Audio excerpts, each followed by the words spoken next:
الدكتور بهي الدين مرسي بيحذرك من انك انت تاكل جبنه قريش من اللي بتتباع في الشارع. لما هتمشي في الشارع تلاقي واحده ست غلبانه حاطه حله فيها جبنه قريش، وهو بيحذرك منها، يقول لك اوعى تاكل من الجبنه دي. وبيحكي قصه غريبه جدا، بيقولوا ان سنه 1989 سافر الى برلين عشان كان عايز دراسه تمهيديه في مستشفى مارتن لوثر. بيقول في المكان بتاع المستشفى ده كانت فيه ست بائعه في برلين واقفه قدام فرن، وهو كان عايز ياكل سندوتش سجق بالمستردة. الست سالته، قالت له انت عايز سندوتش فينو طويل ولا كايزر مدور؟ هو بدون ما يشعر لمس سندوتش كايزر ولا هو انا عايز ده. بيقول انا فوجئت بان البائعه جابت ملقاط وخدت الرغيف اللي انا لمسته ورمته في الزباله.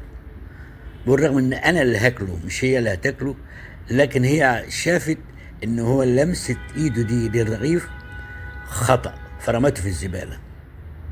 بيقول لك من اللحظه دي هو اتغيرت فكرته عن غرفه العمليات، وعرف ان الجراح لما بيلبس جوانتي او ماسك او اوفر هيد ده مش مجرد شكليات، ده وعي طبي. بيقول لك بقى ايه، خد بالك جبنه القريش اللي بتبيعها الست دي اللي هي ممكن تصعب عليك وتقول انها غلبانه. صح، هي غلبانه، ساعدها بس ما تضرش صحتك. ما تشتريش منها، لكن ممكن تساعدها بدون ان تشتري منها هذه الجبنه اللي متعاصه، زي ما بيقولوا متعاصه دبان وتراب طول النهار.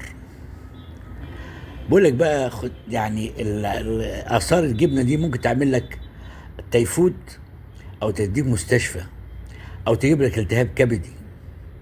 هو بيقول روح زور معهد الكبد القومي وشوف طوابير المرضى، او روح مستشفى حماية امبابة وشوف الناس اللي امعائها اتخرمت من التيفود.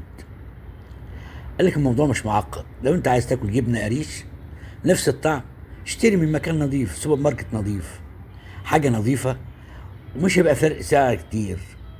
قال لك خد بالك بقى، العقل ده مش زينه، ده موتور الحياه. مفيش عربيه بتمشي من غير موتور، ومفيش مجتمع هيعيش من غير عقل واعي.